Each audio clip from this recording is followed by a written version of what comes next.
সুপ্রভাত। আজ সোমবার।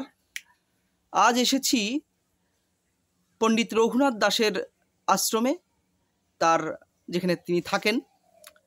মনের মানুষ লোকসংস্কৃতি ও শিল্প একাডেমি নিবেদিত মুখোমুখি সাক্ষাৎকার দ্য অনুপ মণ্ডল টক শোয়ের চতুর্থ পর্ব, 4th এপিসোড নিয়ে আমাদের সামনে বসে রয়েছেন পণ্ডিত মহাশয়। আমিও যাব, পাশে বসবো এবং তার সঙ্গে নানা রকম আলোচনা করব। তার জীবন দর্শন, তার ছাত্র পড়ানো সবই আমরা শুনব। আপনারা দেখতে থাকুন মনের মানুষের ইউটিউব চ্যানেল মনের মানুষ একাডেমি।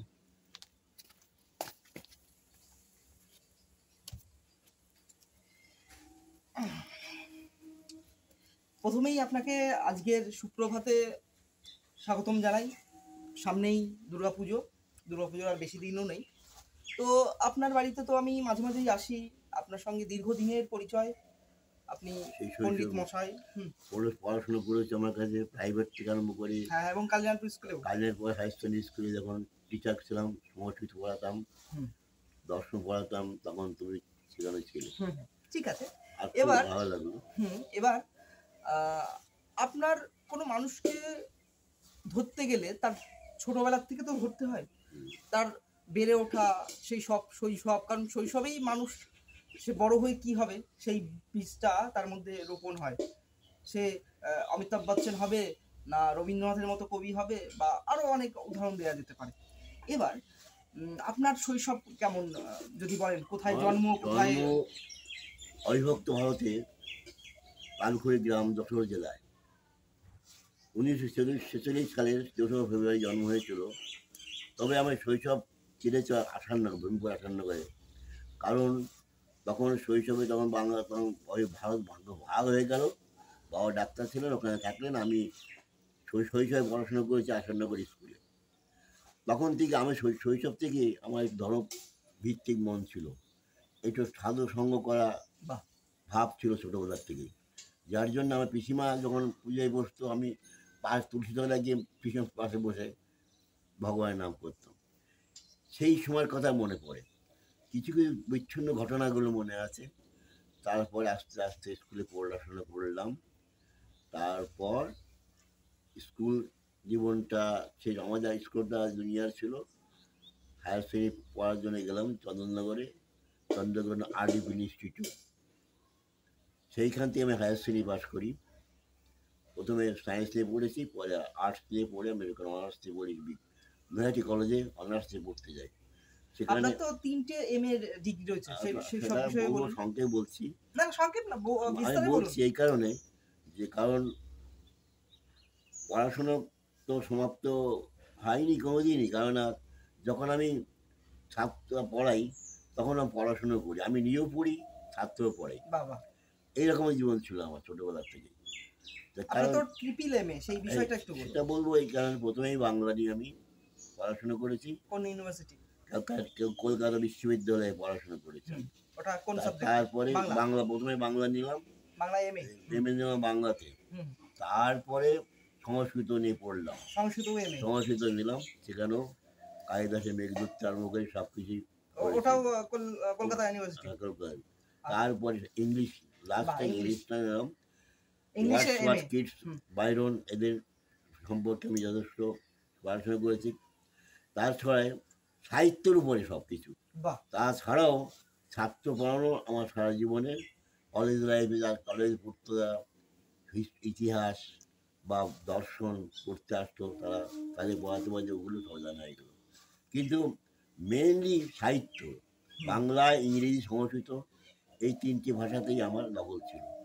তার জন্য ছাত্ররা আসতো পড়তে আমার কাছে, সব সাবজেক্টেই পড়াতাম মন দিয়ে তাদের, এবং তারা আমার কাছে, তারা বড় বড় বড় অফিসার হয়েছে। সেই বিষয়ে পরে আসবো। এবার বলি, এটা গেল আপনার শৈশবের কথা। এবার আপনার ফ্যামিলির বিষয় বলুন। ফ্যামিলি বলতে আপনার আমি যখন আমি প্রথম মাস্টারি করতে যাই উত্তরবঙ্গে, মহাত্মা গান্ধী হাই স্কুল। সেখানে মাস্টারি করতে করতে ওখানকার ছাত্ররা আমাকে নিয়ে গেল বিধাননগরে জুনিয়র হাই স্কুলে হেডমাস্টার করে দিল আমাকে কমিটি। তখন তো সরকারি ছিল না স্কুল, কমিটি, আমি স্কুলে হেডমাস্টার ছিলাম বলে সেক্রেটারি বললো আমার বাড়ি থাকবেন এবং আমার স্কুল আপনার জন্য মর্নিং থাকবে সবসময়, কারণ আমি ওই স্কুলেও চালাবো ডেতে, আর মর্নিং চালাতো আমার স্কুল। এইভাবে আমি এই স্কুল, দুটো স্কুল চালাচ্ছিলাম একসঙ্গে। তখন প্রাইভেট টিউশনই কিছু করতাম, তবে আমার প্রথম চা বাগানের নার্স নার্স ছিল শহীদাবাদ টি স্টেট, জ্যোতিময়ী দাস। তার বাবা ছিলেন চা বাগানের ম্যানেজার ছিলেন তার বাবা, দ্বিজেন দাস। তার মেয়ে জ্যোতিময়ী দাস, তিনি আমার কাছে প্রথমে ইংলিশ পড়া শুরু করলেন একটু প্রমোশন নেওয়ার জন্য, আরও উপরে উঠবেন। কিন্তু দুর্ভাগ্য, আমার সে পড়াশোনার শেষের মধ্যে আমার কেমন যেন মিলন হয়ে গেল, প্রেম যাকে বলে, ভালোবাসার খাতিরে আমার বাড়ির লোকের আপত্তি করলো বিয়ে করতে হবে না। কিন্তু তখন আমি ওর সঙ্গে মোটামুটি ওকে ভালোবেসে ফেলেছি, তাই বিয়ে করবো ভাবছি। এমন সময় আমার দাদা সোমনাথ দাস, দাদার খুব ইচ্ছা ছিল আমাকে ডাব্লিউবিসিএস অফিসার হওয়ার জন্য। তার চলে যাও নৈহাটি, আর নৈহাটি চলে আসলাম। ডাব্লিউবিসি পরীক্ষা দেওয়ার আগে ওখানে স্টেশনে ঘুরছি, আমার সঙ্গে একটা ছাত্র, সে বললো আমাদের শ্রীরাম বিদ্যাপীঠ, মাদ্রাস শ্রীরাম বিদ্যাপীঠ বিটি কলেজ, ওইখানে টিচার দরকার। আমাকে নিয়ে গেল, সেখানে আমি শিক্ষকতা শুরু করলাম। তারপরে আমি চিঠি লিখে আমার স্ত্রী জ্যোতিময়ী দাসকে বললাম তুমি চলে এসো আমাকে, আমি মাস্টারি পেয়েছি। তারপরে ওইখান থেকে আমি নৈহাটিতে ছিলাম। ইতিমধ্যে আমি ধর্মীয় ছিলাম, আর আমি যখন কলেজে পড়াকালীনই একজন সাধুর সঙ্গে দেখা হলো, আনন্দমার্গ সন্ন্যাসী।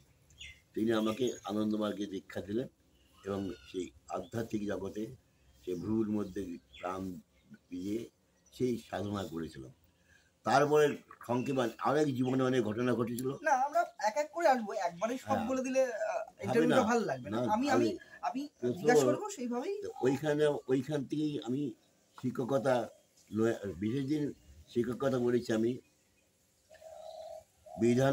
বিধাননগর স্কুলটা আমি গড়েছিলাম, হাই স্কুল গড়েছিলাম। তখন ওখানে আশেপাশে কোনো স্কুল ছিল না, ওই স্কুলে আমি হেডমাস্টার। আমি আমার অনেক বন্ধু বান্ধবদের নিয়ে ওখানে মাস্টারিতে ঢুকিয়েছিলাম। তার মধ্যে এক বন্ধু ছিল, তার সে এখন সাংবাদিক, তাকে নিয়ে আসলাম, সেও পড়াতে লাগলো। বিভিন্ন সাবজেক্টে বিভিন্ন মাস্টার নিয়ে আমি ওইখানে মাস্টারি করেছি। কিন্তু বেশি দিন তাহলে বললো না, ওই যে জ্যোতির্ময়ী দাসের সঙ্গে যোগাযোগ হওয়ার ফলে আমি আর স্কুল ছেড়ে চলে আসলাম নৈহাটিতে এসে তাই আবার শ্রীরাম বিদ্যাপীঠে মাস্টারি করতে করতে আর আমার হলো না, ডাব্লিউবিসিএস পরীক্ষা দেওয়া হলো না। কিন্তু আমি বিশেষ ছাত্র তৈরি করেছি অনেক, এবং ওইভাবে ইউনিভার্সিটির সঙ্গে যোগাযোগ রেখেছি। আমার বন্ধুবান্ধব যারা ইউনিভার্সিটির প্রফেসর, তারা রতন নন্দী, কি নাম বলবেন, ডক্টর রতন নন্দী, ওরা সব, এবং বইতে তারপরে ও যখন কল্যাণী বিশ্ববিদ্যালয়ে পড়াচ্ছিল আমার, আমি কিন্তু ইউনিভার্সিটি বা কলেজে ডাইরেক্টলি থাকিনি, পার্ট টাইম আসছিলাম সব। তখন তো সরকারি ছিল না, আর আর গভর্নমেন্ট তখন না থাকাতে ঢুকতেও টাইম লাগতো না, ছাড়তেও টাইম লাগতো না। এই অবস্থায় বেশি দিন চলে গেল আমার, ওইখানে কেটে গেল। তারপরে আমার স্ত্রীকে নিয়ে আসার পরে তারপর বিয়ে হয়ে ওখানে করলাম, এবং কিছুদিন আমি অঘরী বাবার কাছে ছিলাম, রামঘাট শ্মশানে তন্ত্র সাধনা করেছিলাম। তখন কিন্তু আপনার জীবনটা, তখন ওয়াইফ আসেনি। ছোট করুন, আমি বুঝে গেছি, দর্শকরা বুঝে গেছে। ইন্টারভিউটাই একটু ইন্টারেস্টিং করার জন্য বলছি, আপনি তো একদম অনারেবল বলে যাচ্ছেন, একটু থামতে হবে, হ্যাঁ বলো, বলতে হবে। তুই প্রশ্ন করো। আপনি একটা কবিতা শোনান আপনার, আমার কবিতা দর্শকদের বললেই। কবিতা অনেক রকম কবিতা লেখেন। আমি কবিতা লিখতাম ছোটবেলা স্কুল থেকেই। চন্দননগর যখন 9-10-এ পড়ি তখনই আমি ম্যাগাজিন কবি ছিলাম, এবং সেই কবিতা ম্যাগাজিন কবিতা করতে করতে আমার কবি বলে নাম হয়ে গেল। আমার সবাই বলতো কবি এসছে। যখন হায়ার সেকেন্ডারি পাস করে কবি এসছে গো, কবি বলে আমার পরিচিতি। তা কবিতাও লিখতাম, আবার ছাত্রও পড়াতাম।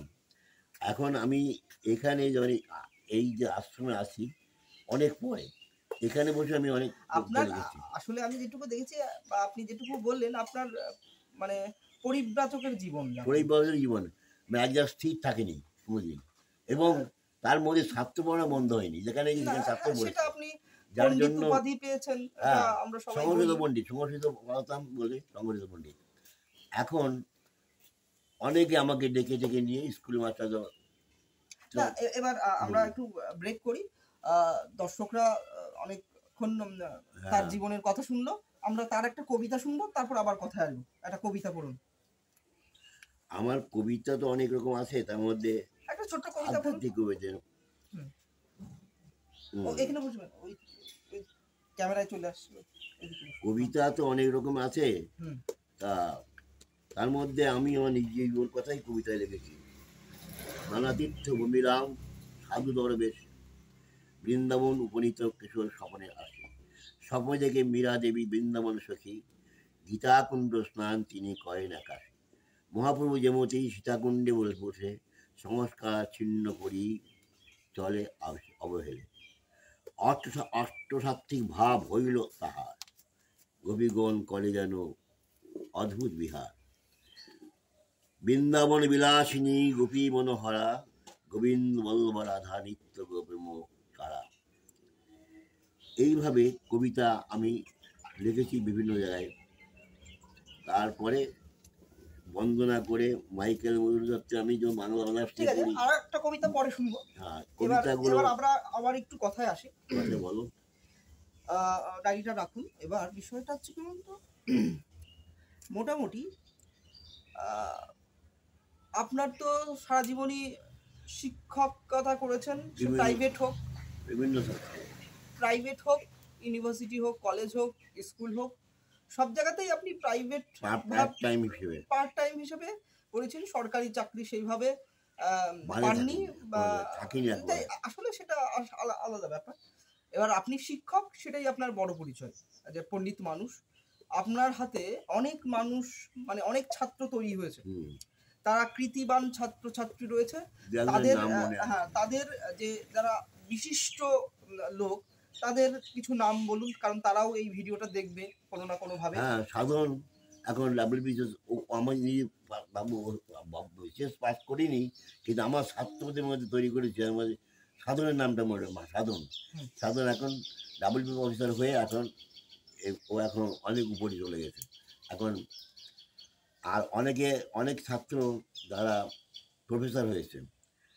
আমার কোনো ছাত্রীদের মধ্যে রানাঘাট কলেজে প্রফেসর হয়েছে সোমা, দর্শনের অধ্যাপিকা। তারপরে আমার ছাত্র বাংলা অধ্যাপক হয়েছেন রানাঘাট কলেজে। আর প্রবীর আমি, হ্যাঁ, প্রবীর প্রবীর বিশ্বাস, হ্যাঁ। প্রবীর এখন আমার ছাত্র সব, এরা সব। তারপরে আর আরেকজনও তো আছে যে অ্যাথলেটিক, তার কথাটা বলুন।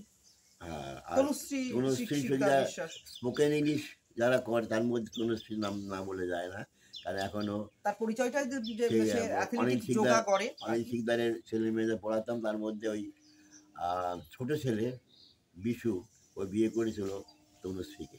তনুশ্রী আমার কাছে ইংলিশ শিখতো, বাইরে গিয়ে ও এখন নাম হ্যাঁ, করেছে, প্রচুর গোল্ড মেডালিস্ট হয়েছে। যোগার উপরে যোগা এখন এদের সঙ্গে মোটামুটি যোগাযোগ।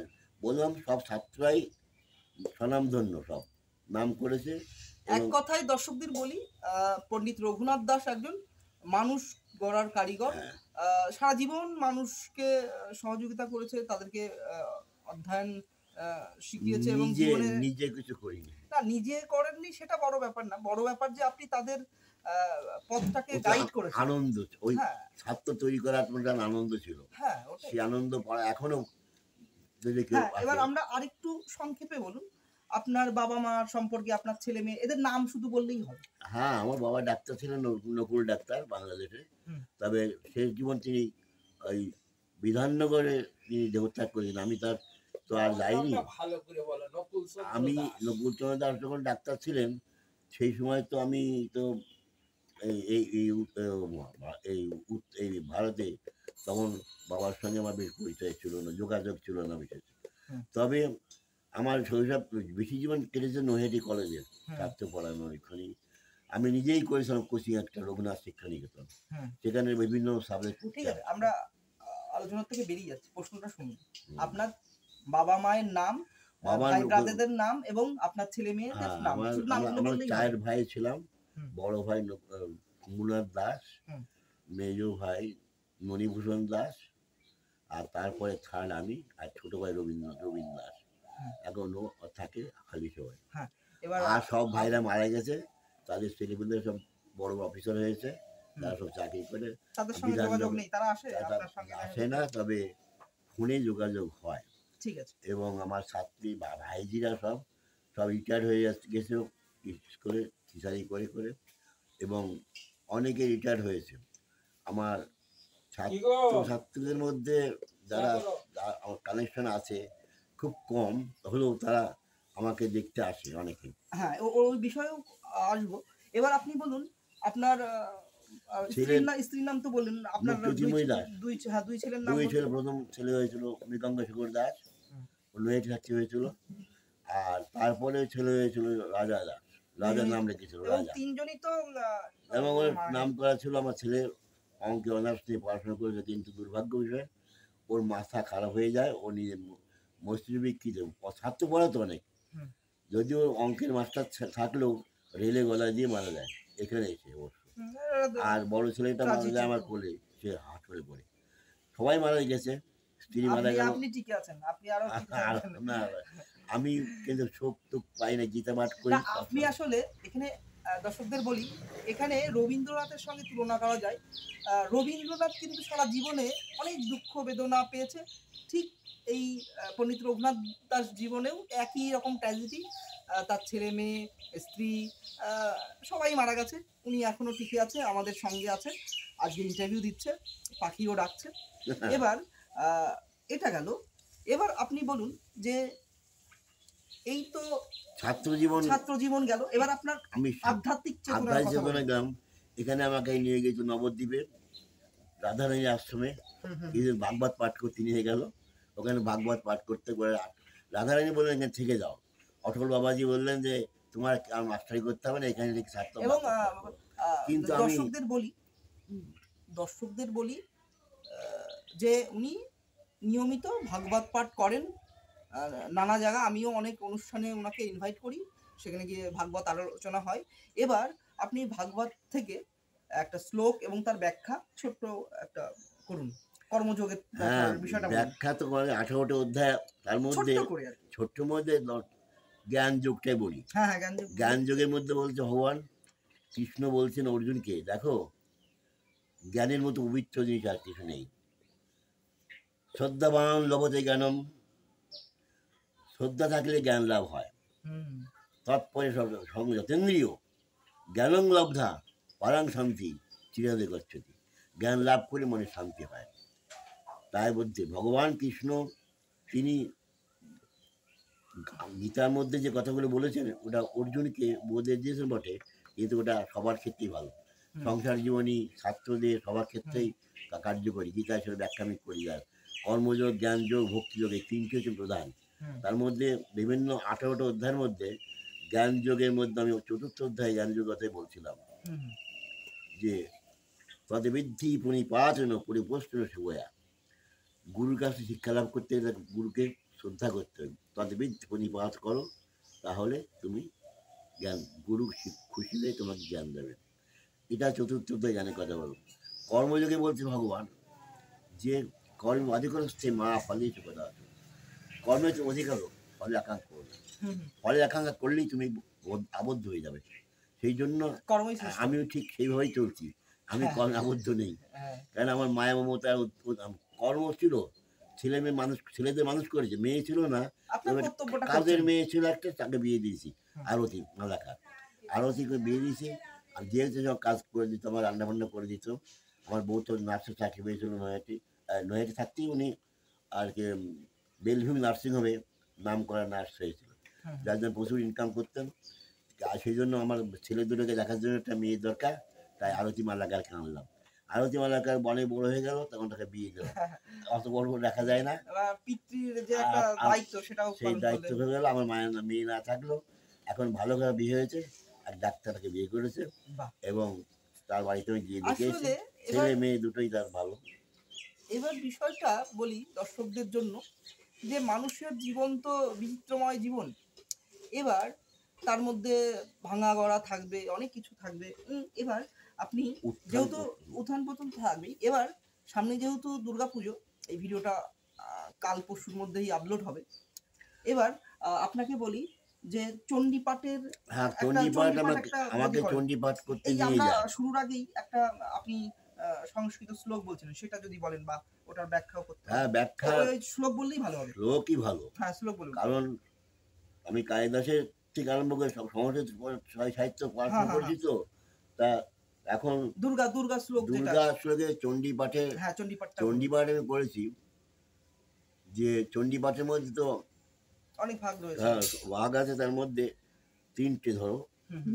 মহিষমর্দিনী, মহিষাসুর বধ। হ্যাঁ, হ্যাঁ। আমরা যে দুর্গা পুজো করি ওটা মহিষাস বধ হয়। হুম, হ্যাঁ, শুম্ভনী শুম্ভ বধ, এরকম তিনটে খণ্ড আছে। হুম, তবে আমি মা দুর্গা দেবী হচ্ছে কালী, তারা, ষোড়শী, ভুবনেশ্বরী, ভৈরবী, হুম। ছিন্নবস্তা, বগলা, ধূমাবতী কথা। হুম। 10 মহাবিদ্যা মায়ের, তার দশম মধ্যে অবতার। 10 মহাবিদ্যার মধ্যে আমি দেখেছি সর্বমঙ্গল মঙ্গলে শিবে সর্বার্থ সাধিকে শরণ্যে ত্রম্বকে গৌরী নারায়ণ নমস্তুতে।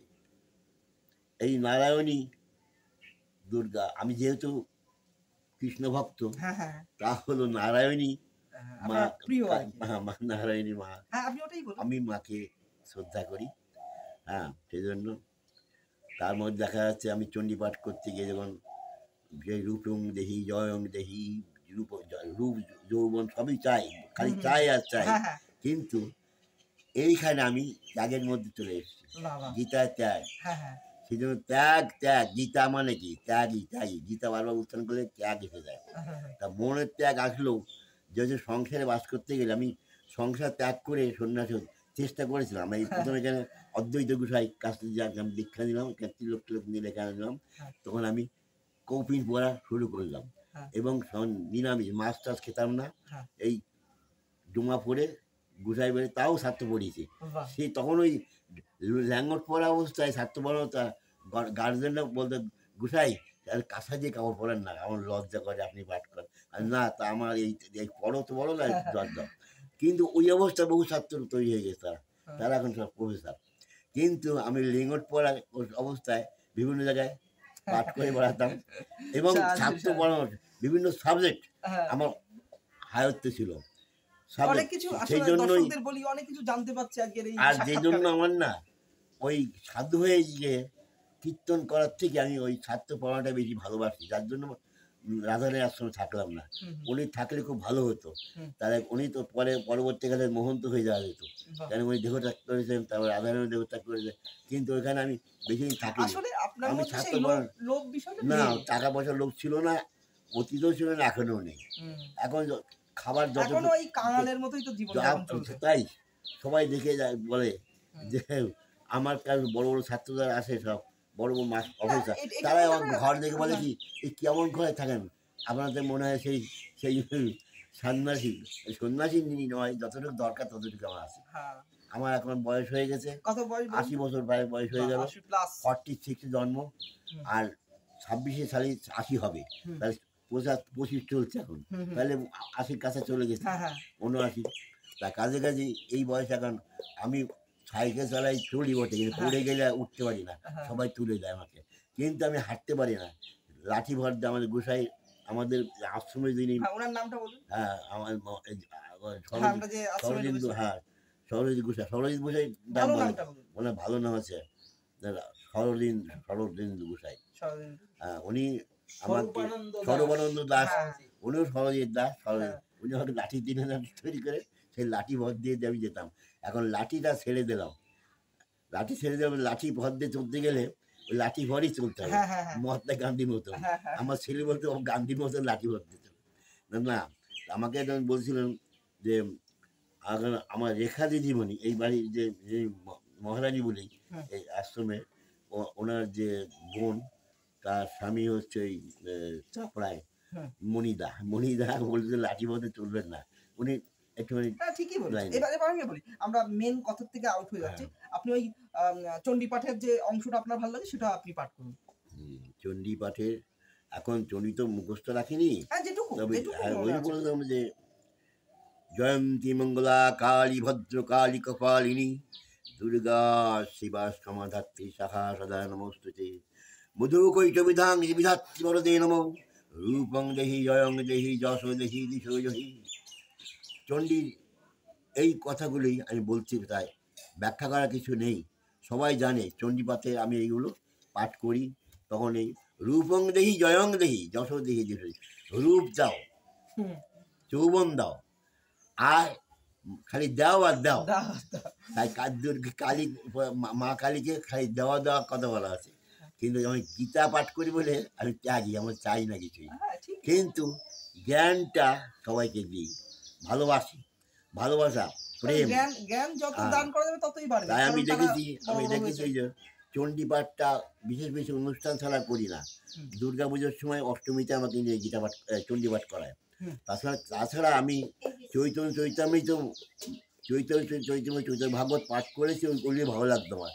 চৈতন্য সাধু সাধন তত্ত্ব কৃষ্ণ কবিরের সঙ্গে সেই যে ইহোবাদ যাকে কহোয়া, হুম। তা এই যে ইহোবাদ যাকে করতে করতে যে ব্যাখ্যাগুলো করছে, সেখানে দেখা যাচ্ছে লাদী শক্তি রাধিকা। হুম। তা এখন লাদী শক্তি রাধারানী আর কৃষ্ণ এখন হয়ে গেছে আমার প্রিয়। হুম। সেই মন্ত্রই জপ করি। বাহ! আমি আচ্ছা। যখন স্কুলে পড়ি তখন আমার নিতাইরমন দারুবাবু যে আমার দীক্ষা দিয়েছিলেন গৌড়ীয় মঠে, আমি মাথা নেড়া ওই গুরুদেব ছিলেন। মানে উনি আশ্রম করেছেন মাধাইতলা আশ্রম। এখন হুম, 24 ঘন্টা নাম যজ্ঞ সেখানে। হুম। সেখানে আমি গিয়েছিলাম, আমার গুরুদেব এসে মূর্তি ওখানে আছে ওখানে, কিন্তু আমি থাকিনি ওখানে। আমার সনাতন দার বাবাজি বলেছিল এখানে থেকে যা, 52,000 শিষ্য আছে, তুই বাবাজি হয়ে যাবি, এখানে থাকবি। আমি না, আমার ওই ওই কীর্তন ওই লোভ নেই। 24 ঘন্টা নাম করার মতো আমার ধৈর্য নেই। তা আমি আমি ওই মাঝে মাঝে গীতা পাঠ করবো, এটা ভালো লাগে। ছাত্র পড়াবো, এটা ভালো লাগে। তারা কি যা দিল হাত পয়সা, তাতে আমি প্রথমে পয়সা হ্যাঁ, নিতাম না, হ্যাঁ, প্রাইভেটে তো আমি পয়সা বলি নিতাম না। প্রাইভেটে তো আপনি শুধু এই একবেলা আহার নিয়েই আপনার আর জীবন চলে কেউ যাচ্ছে দিল সারাদিন। না, খেলো না দিল, কতটা খাবো? কোনো বাড়ি পড়াতে গেলেই বলে স্যার সবাই করে, আর বেতন আর। এবং একটু মজার বিষয়ও বলি। অনেক রকম ট্র্যাজেডি কথা হলো, অনেক পরিচয় হলো। আপনার একটা পরিচয় আছে যেটা শিক্ষক মহলে এবং ছাত্র মহলে বলে, এইটার যদি মাহাত্ম্য বলেন, ওটা পটল বলেছিল মাস্টার বলে। ওই মানে এই মাধব নামে এক ছাত্র পড়তো আমার কাছে। এই সে পটল মাস্টার নামটা কি করে বলবো? তাকে বেতন চেয়েছিল, বেতন পটল মাস্টার টাকা নেবে। পটল বলে ওই যে বললো, সবাই পটল বলেই পরিচয় দেয়। হ্যাঁ। এই যখন বিদ্যালয় যখন হায়ার সেকেন্ডারি স্কুলে মাস্টারি করতে গেছি, সুভাষ স্যার নিয়ে গেল, বলতে কি যে স্যার পটল বলে আপনার বলে কেন সবাই? তখন ও ছাত্র বলছে স্যার আপনার পটল বটা, ওরা মজা পায় আপনার, আপনি এত মিশে যান ছাত্রদের সাথে, ওই আপনাদের গাম্ভীর্য না থাকাতে, পার্সোনালিটি না থাকাতেই আপনার পটল বলে। এই পার্সোনালিটি দরকার, গাম্ভীর্য না থাকাতে আমি স্কুল মাস্টার টিকতে পারলাম না। পরে পল্লীমঙ্গল হাই স্কুলটা যখন মাস্টারি করতাম, ওই ছাত্ররা গেলে হই করতো। এমনকি এই এই স্কুলেও হায়ার সেকেন্ডারি স্কুলে যখন আমি গেলেই সবাই খালি জল খাওয়ার নাম ছুটি নিয়ে যাকে, ঘর খালি, সব খালি হয়ে গেছে। সেটা আমিও পড়েছি। আমি ও কল্যাণপুর স্কুলের তুমি ছাত্র। পড়ে তুমি জানো, তোমরা দেখেছি। খালি ছুটি নিয়ে যেত। তার পড়ার দিকে থেকে ওই জন্য পটল নামটা হয়েছে, হাসির কথা। তখন অতগুলো ছাত্রগুলো না, স্যার এটাতে তো আপনি আপনি তো এনজয় পণ্ডিত করেন বিষয়টা। না, তবে ওটার নামটা কি জানো, চৈতন্যতে বলছে যে নাম যশের কথা করবো না। হ্যাঁ। তাই নাম অপমান আমি ওইগুলো অনেকে ত্যাগ করে রেখেছেন। অনেকে অনেকে অনেকে লাঠিয়ে তারপরে এই পটল বললি স্যারকে, তখন পটল, তবে না থাক, কিছু বলতে হবে না, কারণ মান সম্মান বলে কিছু নেই। হ্যাঁ। হ্যাঁ, কারণ আমি বলি হ্যাঁ, যে রাগ অভিমান এইগুলো থাকলে না মহৎ কাজ বৈষ্ণব হয় না। আর মহৎ কাজ। বৈষ্ণব, আমি খাঁটি বৈষ্ণব হতে চেষ্টা করেছিলাম। হুম। তৃণাদবি শনিচন তরদেব সহিষ্ণা অবানিন মানদেন কীর্তনীয় সদা করি। ওই কীর্তনটা আসে মাঝে মাঝে, কিন্তু সদা করি, কিন্তু ওই অমানবিককে মান দেওয়া, এটাই আমার দাঁড়িয়ে গেছে। হ্যাঁ, যার হ্যাঁ, যাকে এবং কেউ, দর্শকদের জন্য বলি, উনার নামের আগে পণ্ডিত শব্দটা ব্যবহার করা হয়। এই এটা পণ্ডিত নতুন শব্দটার করেছে, বিষয়। এরা করেছে এই যখন কালিনাগর হায়ার সেকেন্ডারি স্কুলের ছাত্ররা, ওরা তো কবিতা আমার কবিতাগুলো ওরা হুম। ছাপাতো, আর ও বলে এত বড় কারণ ঈশ্বরচন্দ্র হেডমাস্টার। বিদ্যাসাগরকে পণ্ডিত বলা হচ্ছে, সেখানে আপনাকেও সেই আমাকে পণ্ডিতের মতো এখানে একটা বিষয় বলা হচ্ছে। এখানে আমাকে অনেকে দিয়ে গেছে পুরস্কার। হ্যাঁ, হ্যাঁ। তা এখন ওই এবং আমরা তো তুমি তো মনের মানুষ একাডেমি তুমি থেকে যখন আমরাও পুরস্কার তুমি যখন দিয়েছি। পড়েছো আমার কাছে এই কাইনাগর হায়ার সেকেন্ডারি স্কুলে, তো হেডমাস্টার অবাক হয়ে গেছিলেন। তরুণী ওনার তুমি কুমার প্রামাণিক, তিনি বললেন যে তরুণ কুমার প্রামাণিক, ওনার হ্যাঁ, সামনে পরে একটা কবিতা লিখে দিলাম, সেই কবিতা ম্যাগাজিন ম্যাগাজিন ছাপানো। ছাপা হয়ে বলে বাপরে, আপনি সাংঘর্ষিক কবিতা, আমার তা ইংলিশে নোট করে দিন, আমার ইংলিশে নোট করে দিয়েছি। এবং আমি দর্শকদের বলি, আমার যে প্রথম বই মনের মানুষ, সেই বইটার পুরো অনুবাদ উনি করেছেন এবং ভবিষ্যতে সেটা ইংলিশে প্রকাশও অনুবাদ হবে। করে দিয়েছি, হুম। তার জন্য 500 টাকাও পেয়েছি। হ্যাঁ, হ্যাঁ, হ্যাঁ, সেটা তো রানাঘাটে। অনেক অনেক আসলে যেটুকু পারি হেল্প করার চেষ্টা করি, সেটা কোনো আর্থিকভাবে কোনো হোক, ছাত্র আসলে 200-100 টাকা দিয়ে যায়, আবার পুজোর সময় জামা কাপড় দেয়। আমি কোথায় রাখবো এত জামা কাপড়, অনেক কাপড় এবং হয়ে গেছে। আপনার আরেকটা বিষয় আছে, চণ্ডীপাঠ হলো একটু। এবার এই দিন এসে যেটুকু আলোচনা হলো যে সরকারি কোনো অনুদান, আপনার একটা বৃদ্ধ ভাতা, একটা ঘর, চেয়েছিলাম সেই বিষয়টা একটু যদি বহু বলেন। বছর ধরে আমি দরখাস্ত দিয়েছি হুম। বৃদ্ধ ভাতার জন্য, তা বলে নাম এসছে। নাম আসছে কিন্তু এখনো পাইনি। হুম। কিন্তু সেরকম যোগাযোগ করিনি। বৃদ্ধ ভাতা। আমার ছাত্ররা এখন বিডিও অফিসার হয়ে গেছে, তারা বলে গেছে আপনার নামটা আমরা রেখেছি, আপনার নাম যাবে। মানে আমার ডিসেম্বরের কথা বাড়ি বলছেন। গাড়ির দরকার নেই, তবে একটা বৃদ্ধ ভাতা হলে ভালো হয় কি, ওষুধ কেনার পয়সাটা হয় অন্তত। কার কাছে হাত পা দিয়ে ছাত্র সবসময় দেয় না, সবাই তো ভালো। শুধু একটা ছাত্রীর নাম করে যে নাম হয় রাখি মণ্ডল। রাখি এখন বিয়ে করেছে, রাখির সঙ্গে রাখি সুন্দরী ছিল, ওর সঙ্গে ওই অনিল শিকদার বললো আমার মেজো ছেলে অশোকের সঙ্গে বিয়ে দাও, খুব সুন্দর চেহারা, ফটো নিয়ে দেখালাম। তো বলছে আমি অশোককে বিয়ে করবো না, কারণ ওর স্ট্যাটাস নেই, ও এমএ পাস, কিন্তু ও এমএ পাস, তা ও আমি স্ট্যাটাস বিয়ে করেছে, কেন প্রফেসরকে বিয়ে করেছে কল্যাণী বিশ্ববিদ্যালয়ের। এখন ও আমাকে প্রতি মাসে না পয়লা বৈশাখের দিকে টাকা পাঠায়, 500 টাকা দেয়, আর দুর্গা পুজোর সময় গত বছর দিয়েছিল 800 টাকা দিয়েছিল। আমার এই ছাত্রীটা মাঝে মাঝে টাকা পাঠায়, আর আর যেসব ছাত্র আছে তারা টাকা পাঠায় না, তবে আসে, দেয়, কিছু দেয়, অনুদান দেয়। এই ছাতা কিনে দিয়েছিলাম আমার এক ছাত্র, ওই তার চন্দন মানে ছাত্রদের ভালোবাসাই চলছে এখনো। পাশে এই গুসাই বলে যে কোনো দিতে হবে না, টিউশনি করতে হবে না, আমি তোমাকে মাসে 2000 টাকা হাত খরচা দেবো। আমি আবার 2000 দেবেন, 1000 টাকা দিলেই হবে, তাও দরকার নেই। এই আশ্রমে আমি থাকবো, যা চা পাতা চিনি কিনার পয়সাটা যখন তো হবে। গুসাই বলে যখন দরকার আমাকে চাইবেন। এই গুসাই খুব দারুণ, উনি, আমি অবাক হয়ে যাই, যখন যা চাই উনি তাই দিয়ে দেয়, আমার পয়সার অসুবিধা। আর বাইরে উনি ঠিকই বলেছেন, বাইরে এই বয়সে কোথায় পড়ে মরে যাবেন, রাস্তাঘাটে পড়ে যাবেন, তার থেকে ও টিউশন করার দরকার, আমরা আশ্রমে থাকেন, এই ভাগবত পাঠ করছেন না করেন, কিন্তু এই হাত খরচা আমি দেবো। এবার আপনার যে জার্নিটা বললেন, উত্তরবঙ্গ থেকে নৈহাটি থেকে উত্তরপাড়া থেকে জাফরনগর, ও তার মানে এই জাফরনগরে আপনার নোঙরটা গেড়েছেন আর কি। এই জন্য আমার জীবনে লিখেছে যে ছাত্র নাম, আমি তো ওর নাম ও সুজিত মন্ডল তার বই লিখেছে, সেই বইয়ের মধ্যে রঘুনাথ দাস বাবাজি নামে একটা আমার জীবনী লিখে দিয়েছে। তাতে দেখলাম তো কিছু ভুল ভাল লিখেছে, যে আমি নৈহাটি কলেজে ছিলাম, ও লিখেছে অন্য কলেজে। যাই হোক, আমার কাহিনী যা লিখেছে, ওই যে অতটুকু আমার কাছে পড়ে স্পোকেন ইংলিশ করেছে, তো ওরা ওই ততটুকু ওরা জানে। এখন আর ছাত্র আছে, একাদশীতে গেলেই ওরা ওর বউ রান্না করে রেখে দেয়, ওই কী বলে ভুটের ভাত নাকি বলে, সেইগুলো খাবার টাবার দেয়। আর আর ছাত্ররাও যারা আমার কাছে পড়েছে, ওই একাদশীতে 50 টাকা 51 টাকা দিল দক্ষিণা, আর ফল টল দিল, এইভাবে চলে যাচ্ছে। কিন্তু বড় একাদশীতে ভালোই হয়।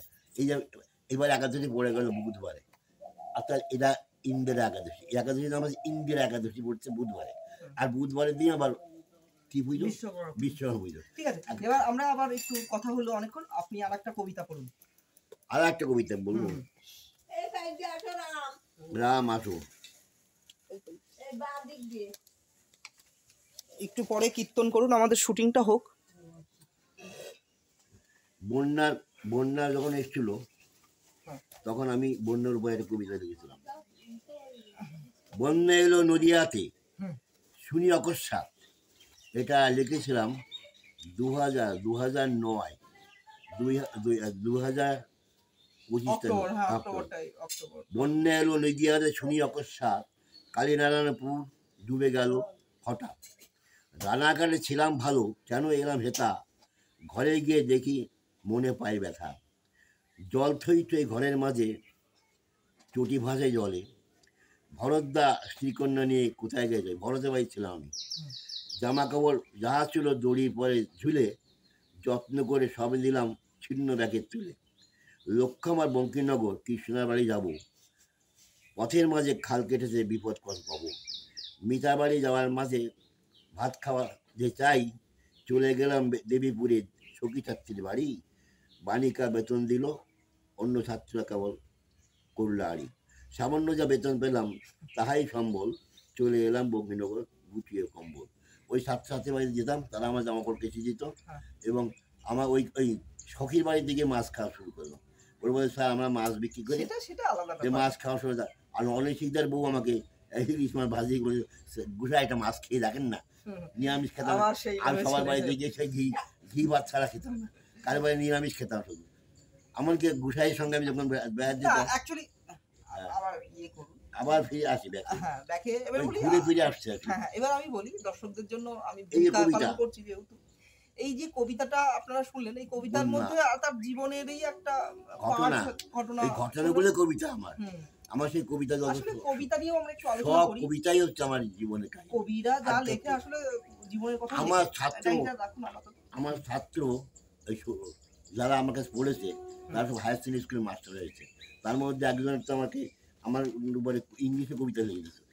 এটা কবিতা এর নাম হচ্ছে চন্দন বিশ্বাস। রঘুনাথ দাস ইজ নট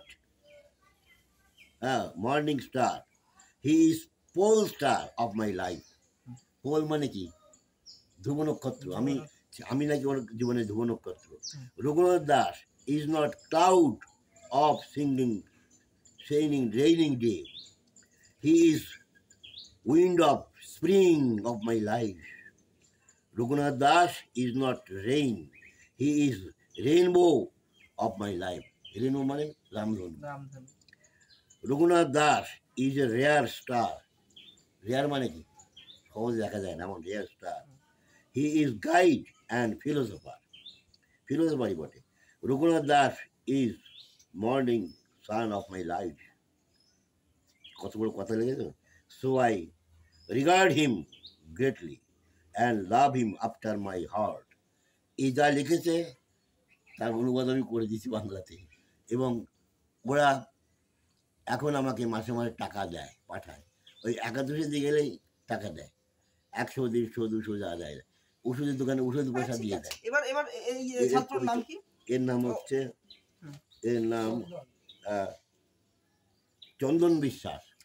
আমি এই চন্দন বিশ্বাস এর বাংলায় কবিতা আমি এটা পদ্যের বঙ্গানুবাদ যেটা করেছে আমি সেটা আমি দর্শকদের জন্য শোনাই। রঘুনাথ দাস নয় সন্ধ্যার তারা, আমার জীবনের ধ্রুব নক্ষত্র।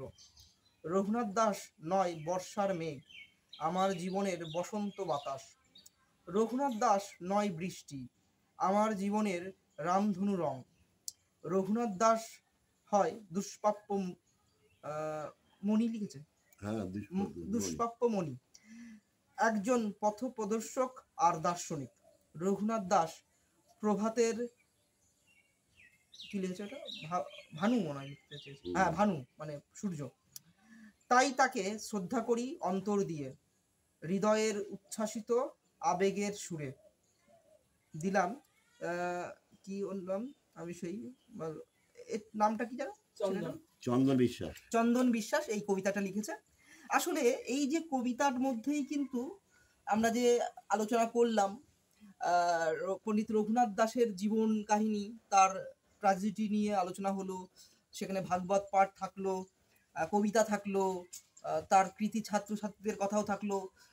ইতিমধ্যে মনের মানুষ একাডেমি থেকে তাকে আমরা আদর্শ শিক্ষক সম্মানও দিয়েছি, পুরস্কার দিয়েছি, এবং অনেক পুরস্কার তিনি পেয়েছেন। সেগুলোও আমি লিখে দেওয়ার চেষ্টা করবো, যে ভিডিওটা আপনারা দেখছেন সেই ভিডিওর নিচে ডেসক্রিপশনে আমি দেওয়ার চেষ্টা করব।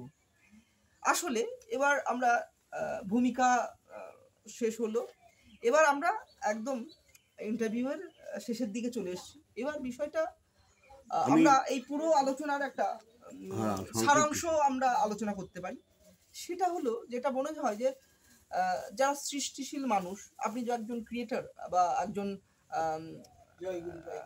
এডুকেটর, এডুকেটর যাকে বলি, শিক্ষার একজন ধারক বাহক, শিক্ষা তো একটা প্রবাহমান নদীর মতো বয়ে যাচ্ছে, সেখানে আমরা কিছু শেখানোর চেষ্টা করছি, গাইড করছি। অ্যাজ এ টিচার আমরা গাইড করি, আসলে সেই তাকেই পড়তে হয়, তাকেই বুঝতে হয়, আমরা তাকে গাইড করি, মানে কি সে ওই শেখানো আর কি। কিন্তু ভালো পড়লে তো সেই নাম্বারটা পায় আর কি। বিষয়টা এই এই এডুকেটের যে জীবন, শিক্ষার জীবন, এই জীবনটাকে আপনি কিভাবে দেখলেন, বা আপনার কাছে আদর্শটা কি, মানে ভাগবতই কি আপনার আদর্শ? গীতা আমার একমাত্র পাঠ্য, আমার প্রিয় গ্রন্থ, এবং অনেকে আমাকে উপহার দিয়েছে গীতা। কিন্তু আমি অনেকে পাঠ করি, কিন্তু ব্যাখ্যা সবাই শুনে না। সে শুনতে গেলে সেরকম সেরকম পরিবেশ দরকার। শুধু আমি যেখানে পাঠ করি সেখানে শুধু ওই কেউ মারা গেল হয়তো, ওই সেই হিসেবে গীতা পাঠ করলাম, সেখানে ব্যাখ্যা কিছু হয় না, শুধু তার মুক্তির জন্য ওই গীতা পাঠ করা হচ্ছে। কিন্তু গীতা পাঠ করে আমি নিজে বাড়িতে নিজে পাঠ করি, কারণ গীতা পাঠ করলে শুনলে দুটোই উপকার, আনন্দ হয়।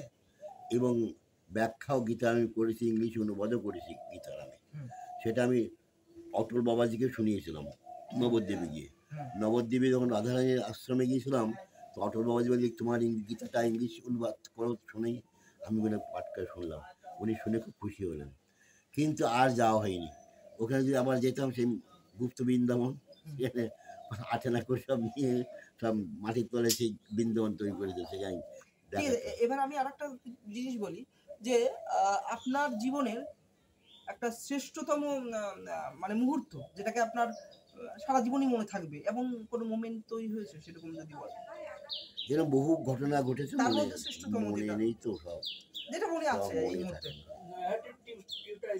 নৈহাটি, হ্যাঁ ওই স্কুলটা নিয়ে একটু বলুন। নৈহাটি, ওর স্মৃতি আর ভুলবো না, কেননা বহু ছাত্র ওইখান থেকে, নৈহাটির থেকে আমার জীবনের প্রথমেই ছাত্রদের বড় হওয়ার পথ খুলে গেল।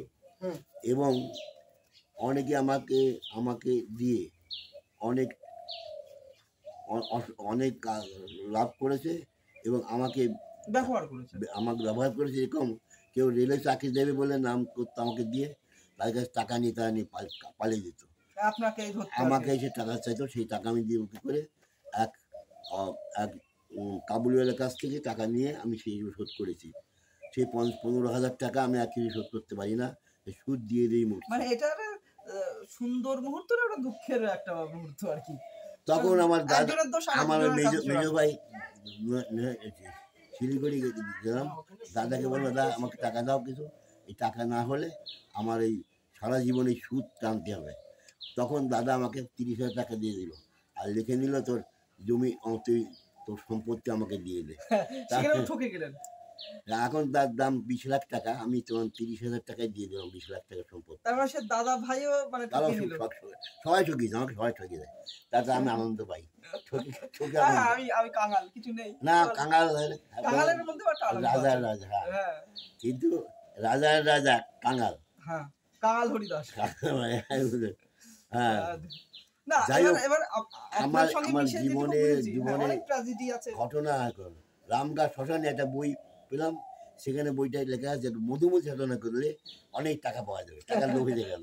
তখন অখরি বাবাকে বললাম, অখরি বললো আমি তো কালী সাধক, আমি মা কালীর সঙ্গে কথা বলি, ওই মন্ত্র আমি জানি না। তার 3 দিন পরে আসবি, আমাকে দোতলায় থাকতাম, নিচে শাসন, নিচে ভূতপতি, ওই রামঘাট দোতলা এক শ্মশানে ওকেও তান্ত্রিক সাধক ছিল।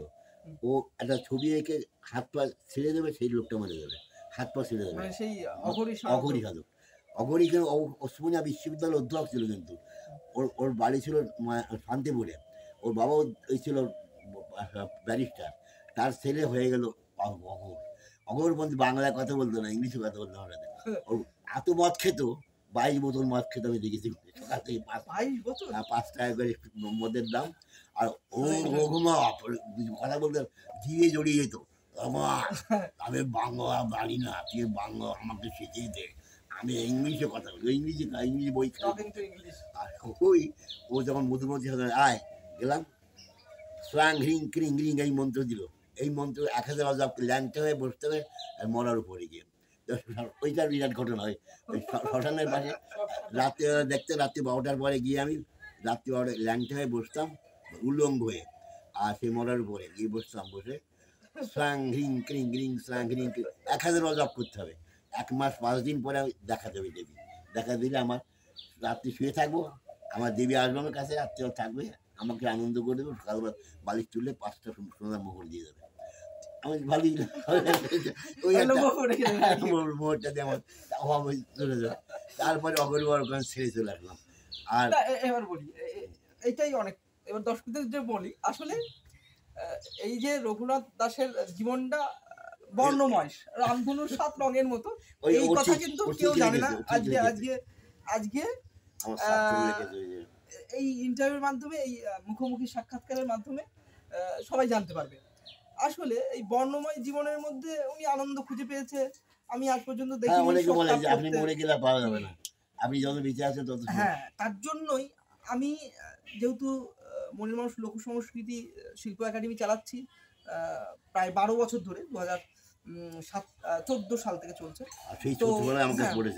এবং বলি এই মনের মানুষ লোক সংস্কৃতি শিল্প একাডেমির যে মূল কাজ সেটা হলো এই গুণী মানুষদেরকে আর্কাইভ করা, মানে সংরক্ষণ করা, তাদের ইন্টারভিউ, তাদের গান বাজনা, তাদের লেখাপত্র, বই। ওনার একটা বই আমি আমার কাছে রেখেছি পাণ্ডুলিপি আকারে, ভবিষ্যতে বেরোবে হবে মনের মানুষ প্রকাশনী থেকে। এই মুহূর্তে যে শেষ প্রশ্ন, এই মনের মানুষ একাডেমি এবং অনুপ মণ্ডল সম্বন্ধে আপনার কি ধারণা? যে অনুপ মণ্ডলকে আমি অনেক ছাত্র পড়িয়েছি, তাদের মধ্যে কেউ আমার নিয়ে এত ভাবনা চিন্তা করিনি। অনুপ মণ্ডল আমার নিয়ে অনেক ভাবনা চিন্তা করেছে বলেই অনুপের সঙ্গে আমি এত যোগাযোগ করেছি। ওই যখন 7-8-এ পড়তে, সেই প্রাইভেট আমি পড়াতাম বাড়ি বাড়ি, মিলন সংঘ, তখন ও পড়েছে আমার কাছে।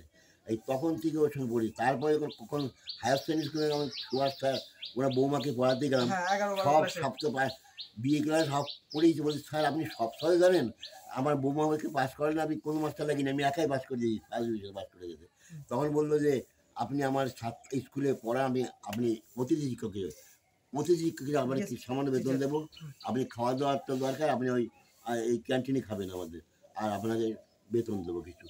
সেইভাবে আমি কালিনাথ বছর খানিক ছিলাম, বেশি থাকি। তারপর ছাত্র বলো হই হই করতে বলে আমি বললাম আমার দরকার নেই, আমি ওই প্রাইভেট পড়াচ্ছি ওই ভালো। ওই স্কুল মাঠ কি সুনাম যে হয়েছিল, বাপ রে বাপ।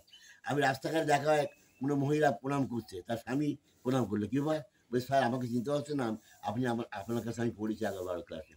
এরা বহু স্টুডেন্ট আছে যাদের আমি চিনি না, কিন্তু ওরা আমাকে প্রণাম করে রাস্তা দেখা দেয়। একজন তো অনেক শিকদার বাড়ি বৌমা তো আমার কাছে স্পোকেন ইংলিশ করে, সারা মাসে পড়েও না, মাসটা গেলে 300 টাকা মাইনে দিয়েছে। এবার মাইনে দিয়েছে, আবার 200 টাকা বাড়তি দিয়েছে, বলছে কি পুজোর সময়। তারপরে আমি এই মাসটা আর পড়বো না, আমি বলবো না বলতে, কিন্তু হয়তো মাসের শেষে হয়তো টাকা দিয়ে দেবে। তা এইভাবে আছে, সব চলছে, সব এইভাবেই জীবনটা চলছে। এরকম বলে নয়, ঠিক চলছে, ছন্দভাবে চলছে। কিন্তু আসলে আপনার জীবনটা এইভাবে চলার পিছনে আপনারই একটা ভূমিকা রয়েছে, কারণ আপনি তো কোনোদিনই কোথাও নোংর করেননি না। তাহলে আজ আমি আজ বৃদ্ধ কথা চাইতে হতো না। আমি যদি স্কুল হেডমাস্টার থাকতাম, এখন প্রায় 50,000 টাকা মাইনে পেতাম, সুদ পেতাম, 40,000 টাকার পেনশন পেতাম। এখন যারা হেডমাস্টার 45,000 টাকা পেনশন পাচ্ছে। তো আমি যারা 30-40,000 টাকা পেনশন বাড়লো, সে 1,000 টাকার জন্য হাত পেয়ে বেড়াচ্ছে। তার মানে হচ্ছে নিজের দোষ। এটা হচ্ছে দোষ না, এটাই যাই হোক, এটাই গুণ, এটাই দোষ। দর্শকদের বলি, কদিন আগেই 5ই সেপ্টেম্বর গেছে, আজকে শিক্ষকের বলে আজকে 15ই সেপ্টেম্বর। স্যারের জন্য একটা পেন নিয়ে এসেছি, পেনটা আমরা তুলে দিলাম, আর পেনটা দিয়ে স্যার লিখবে। এবার আমরা শেষ করেছি, মেঘ করেছে আকাশে, এবার বৃষ্টি হবে। সকাল সকাল ইন্টারভিউটা হয়ে গেল। আজকের এই ইন্টারভিউটা দিয়ে আপনার কেমন লাগছে? দর্শকদের জন্য বলুন। ভালো লাগলো। আমার কথা অতীত জীবনের কাহিনী কিছু বলতে আনন্দ লাগে। তা আমি তো জীবনে লিখতে চাই না, তবু তোমার জীবনে নিয়েছো, ওখানে স্বাভাবিক জানি না। আমি মরে যাবো, ওইটা স্মৃতি থাকবে। তা এবং এখন এটাও থাকবে সারা জীবন হ্যাঁ ইন্টারনেটে, আমার ইউটিউবে। থাকবে। তা এখন বৃষ্টির সময় বসে গেছে, এখন বৃষ্টি হবে, আমি আবার স্নান করবে, স্নান টান করবো। স্নান করতে গিয়ে ওখানে এক অধ্যায় গীতা পঞ্চদশ অধ্যায়টা পাঠ করি। ও জলে দাঁড়িয়ে। এবারে আমার বাহ, এটা তাহলে মুখস্থ, ভালো। আমার ওটা হচ্ছে অরবিন্দ ঘোষ এটা পাঠ করতেন পণ্ডিতেরই আশ্রমে থাকতেন। ওটাকে আপনি নিয়েছেন। ওইটা আমি পাঠ করে দেখলাম ভালোই তো। পঞ্চদশ অধ্যায় একটু শোনান। ঊর্ধ্বমূলম মদশাকাঙ্গশ্চত্যং প্ররুব্ধম ছন্দাং যস্য পরিণানি যস্য বেদ শুভদবিত অধশ্চোদ্যং পচ্যত শাখা গুণপ্রবৃত্ত বিষয় প্রবালা অধশ্চ বুলন্দ সুন্ত তানি কর্মণি বন্ধন মনুষ্য লোকে নো রূপমস্য তথো লভ্যতে নান্তর সাজি নো শশ প্রতিষ্ঠা অশ্বত্থমেনং সুবীরমূলং অসঙ্গ শাস্ত্র দৃঢ় চিত্তা তদা পদং তৎপরিমার্গিতব্যং যস্মিন কথাং নিবর্তন ভূ তমোজদ্য পুরুষং প্রবুদ্ধ যত প্রবৃত্তি বস্তুতা পুরাণী নির্মাণ মোহা যুদসঙ্গ দোষা অদ্যত নিত্যা বিনিমিত্ত কামা দ্বন্দ্বৈ বিমুক্তা সুখযোগ সঙ্গই গচ্ছন মূঢ়া পদম ভয়ং তৎ নো তদ ভাস সূর্য নো শশাঙ্ক নো পাবক জগৎ যেখানে সূর্য আলো প্রবেশ করে না সেইখানে আমার ধাম পরম ধাম বলছে। তো আমি বাংলাটা বলে দরকার নেই, শ্লোকটা শুনে রাখো। অহং বৈশ্যানরভূত 20টা শ্লোক বলি, তাড়াতাড়ি বলে শ্লোকটা। আমি মানুষের পেটের মধ্যে থেকে অগ্নিরূপে হজম করে 4 রকম খাবার, চর্চ লিজ্জ করে খাবার 4 রকম তো, চিবিয়ে খাই, চুষে খাই, জিভ চেটে খাই, পান করি। চর্বচল অহং বৈশ্যানরভূত তৈনাং দেবস্থিত প্রাণাপানা সমাযুক্ত মন্য তদর্ভিতম সর্বস্ব অহং সিদ্ধি হৃদয়সন্নিবিষ্ট মত্ত স্মৃতির জ্ঞান বদন্ত সর্বম হরবেদ্য দাম বিদবেচ অহম দৈব পুরুষলোকে খর থাকতে বলছ খর সর্বাণী ভূতানি পুরুষ পরিচ্ছতে উত্তে বয়সতে সমস্ত। এই হচ্ছে হ্যাঁ। এবার আমরা শেষ করি, একদম শেষ মুহূর্তে চলে এসেছি। আপনারা এখন দেখলেন মনের মানুষ লোকসংস্কৃত ও শিল্প একাডেমি নিবেদিত মুখোমুখি আমি সাক্ষাৎকার আশা করি দা অনুপ মণ্ডল টক শো। এতক্ষণ ছিল আমাদের পণ্ডিত রঘুনাথ দাস, একজন পণ্ডিত মানুষ, শিক্ষক মানুষ। তুমি আরো উন্নত করবে, হ্যাঁ, কারণ এই বয়সে আমি টেনে বসুন বসুন দাদা। কারণ আমি তো ওম শান্তি।